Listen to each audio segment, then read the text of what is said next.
up about some of the other fights. Alex Morono, BT, a minus 225 favorite against the hybrid Nico Price at plus 185. Like 2 or 3 years ago, Nico Price was this white hot prospect. He's just not that guy anymore. I think Morono wins this fight. I think he knocks his ass out. Damn, your rat's off a ship like that already, huh?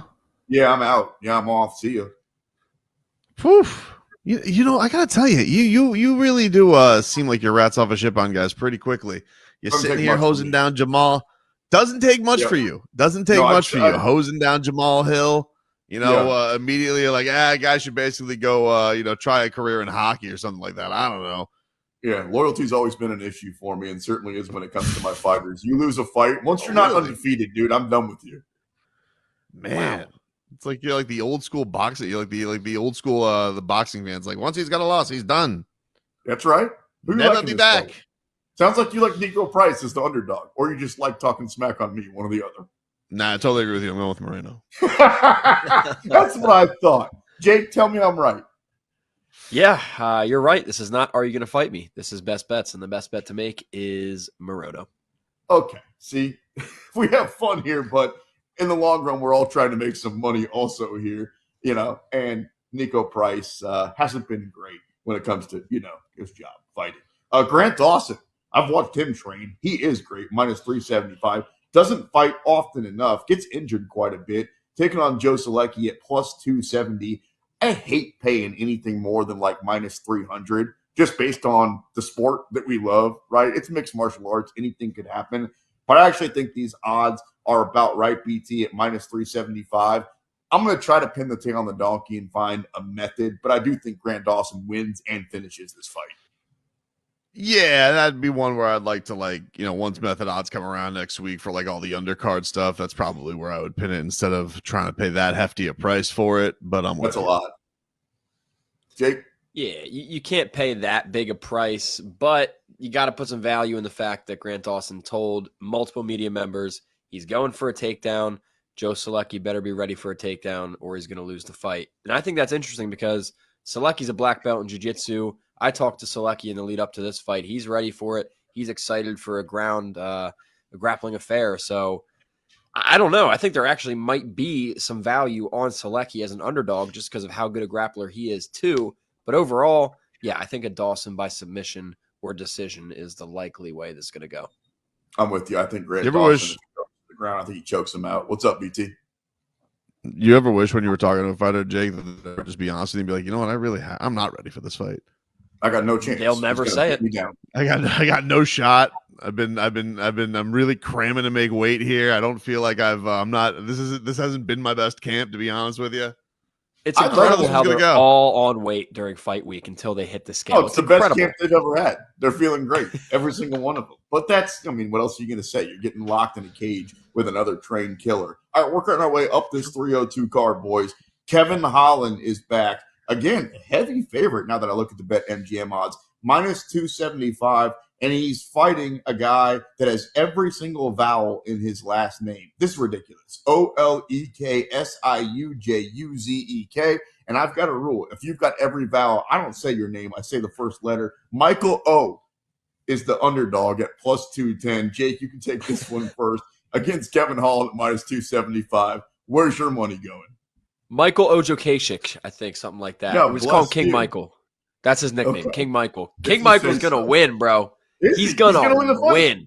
This underdog money is live. He is a beast. He's a brawler. He's coming off a loss, but I think that's his first loss in the UFC, or at least in like 4 or 5 fights. So I'm all over King Michael at this one. They are disrespecting my boy. BT, you want the guy's name who's easy to pronounce, or the guy who I'd have to break it down syllable by syllable and I'd still screw it up? Who's winning this fight?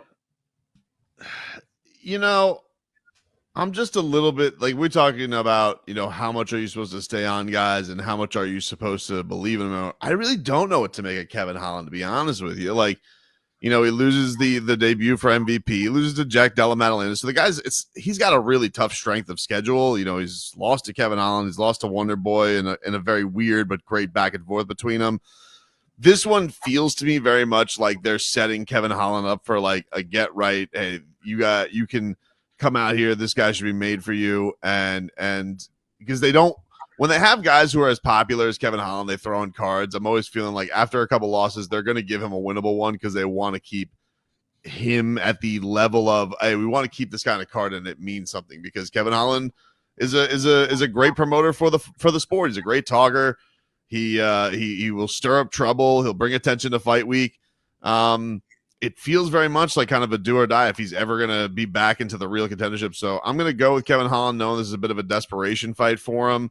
And I'm going to take him by KO because it looks like right now in some books you can get that about plus 250. So I'm going to say he gets the finish. When I first saw this, I thought that he was fighting former Clipper Michael Olowokandi, and I think Kevin Holland would be a huge favorite to win that particular fight. What don't you know about Kevin Holland? Like, to me, he is what he is, and I hate it when people say that, but he is Bobby Green. He is Derek Lewis. He's fun. He talks. He's had some highlights, but he's not a champion. Like, what are your questions at this point about Kevin Holland?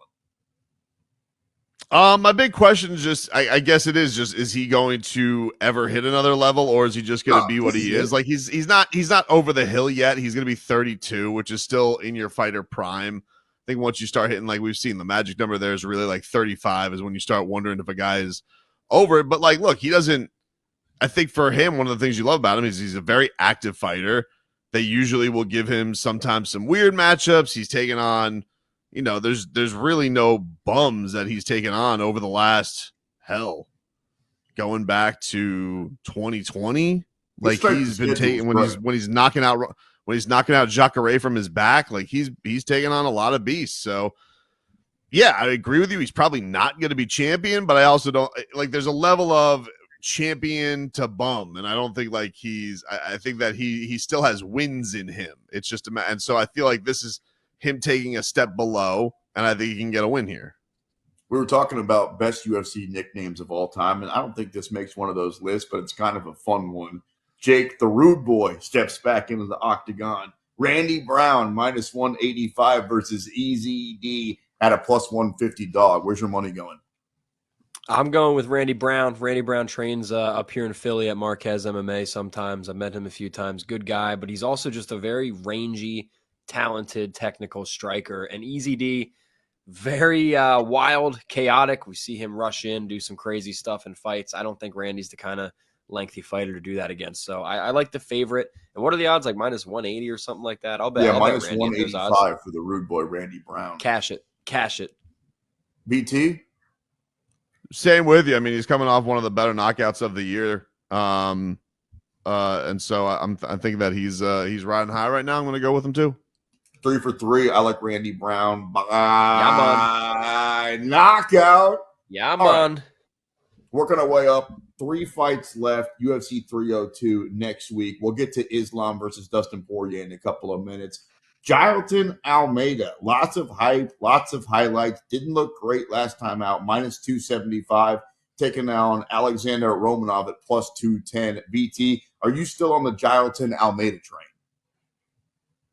I am. I think that he's going to bounce back here. I think that was, kind of your lesson on the bright lights, because you think, oh, I got this guy. I'm smoking everybody. I got Curtis Blades. And as we were talking about last week with the Curtis Blades thing, it's like Curtis Blades is really, really good and probably going to beat you if you don't have vicious knockout power. That's basically his only kryptonite. And so he gets back in there. He fixes up the mistakes that he had after starting off that fight strong against Curtis Blades. I think that this is a good lesson, good bounce back for him. I think he wins by sub. You can get that still at like just under 2-1 right now. So I will go with Almeida by sub. Jake, you still on the Almeida train? Yeah, especially in this fight. This is just a good matchup for him. Romanov's one of my favorite heavyweights. He was very exciting when he came on. We saw him on top of people ground pounding like Donkey Kong. It was awesome, but he gasses really easily. He's very open. We're talking about fighters never saying, BT, in an interview that they're not ready, that they're having a bad camp. Romanov will tell you straight up, he has been eaten.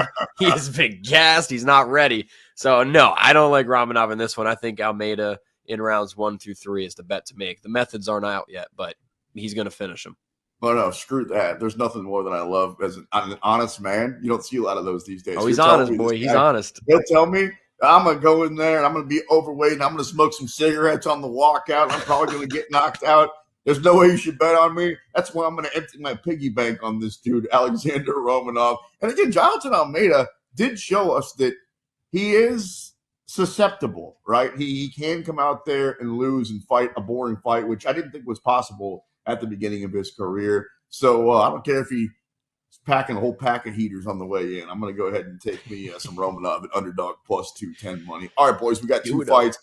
The co-main and the main. Let's start with Sean Strickland and Paulo Costa. You can get Costa at plus 170. Sean Strickland, is he still Tarzan, by the way? Talk a lot about nicknames. He was Tarzan when he had the hair. I don't think he's been called Tarzan now for years. Anyway, minus 210 for the favorite Strickland. A lot of people have a lot of varying opinions on that guy. Like, we brought on Eric Ricker from New York Post earlier, and he, not in these words, basically said Sean Strickland sucks and he's overrated. I said the same thing, like, I remember a year and a half ago, and then I had to eat my words when he beat up Israel Adesanya and took all of my money. Jake, do we know how good Sean Strickland is, and is he going to beat Paulo Costa as a minus 210 favorite next week? Yeah, I think Sean Strickland is, I mean, he was just your champion, and he very well could still be your champion if one judge saw one round differently. True. So I think Strickland's great. I don't think his style is as exciting as Paulo Costa, but the Philly shell where he keeps it tight, the jabs, the constant forward pressure, it works. It got him a belt against one of the best strikers in the entire world.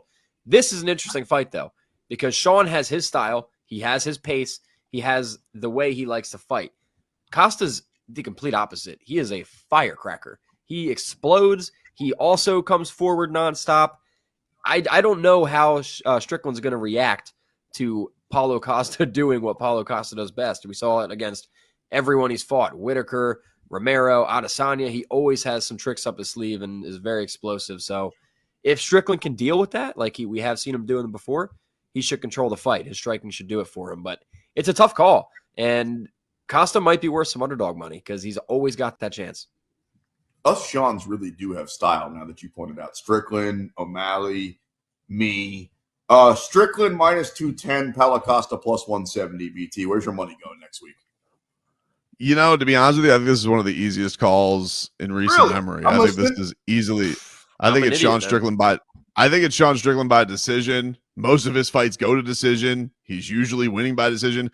You guys want to know the last time Paulo Costa won by TKO? Because he ain't winning a decision, a 5-round decision against Sean. 2018. You want to know who it was? Tell me. Uriah Hall. Guy you before sold that, TKO. You want to know who that was before that? Tell me. Johnny Hendricks. These are the likes of the last guys that Johnny Paulo Costa has actually. Those are the last two guys that Paulo Costa has stopped. No, I'm not. I think that he's all flash. He's all style. Sean Strickland's been at the top of the sport. We've seen what he's done to Izzy. 5-round fight. If it was a 3-round fight, hey, maybe you could talk me into gas on the pedal. Something crazy happens. 5-round fight. Sean Strickland should be a layup for him. All right, I'll trail you on that one. Sounds good to me. Let's make some money on that one, boys. Main event, Islam minus 600 versus Dustin Poirier at plus 425. I'll start with this one first. How can you not put money down on Dustin Poirier at plus 425? We talked earlier. It's not like Islam is undefeated. He's got knocked out. It's been a while. It's not like recently he hasn't been in close fights. On this show, we all think that he lost his fight against Volkanovski. So I'm not exactly sure why he's such a heavy favorite against a guy that's as live as any wire has ever been in Dustin Poirier. We talk about resumes. I was looking at Justin Gaethje's resume the other day because I'm a nerd and when I can't sleep, I don't count cheap or anything. I look up UFC stuff. And Gaethje's resume was so really crazy. And then I looked at Max Holloway's and then I looked at Connor's. Maybe better than all those guys is Dustin Poirier. That guy's fought absolutely everybody. He's not scared of Islam Makhachev. He's fought better fighters than that guy. So plus 425, you got to lay a little bit of money down on that. That's what I say. We'll hear from the guys on the other side about the main event, and then we'll get into You Gonna Fight Me. A lot left coming up here. We appreciate you checking us out. It's Tapped Out on the BetQL Network.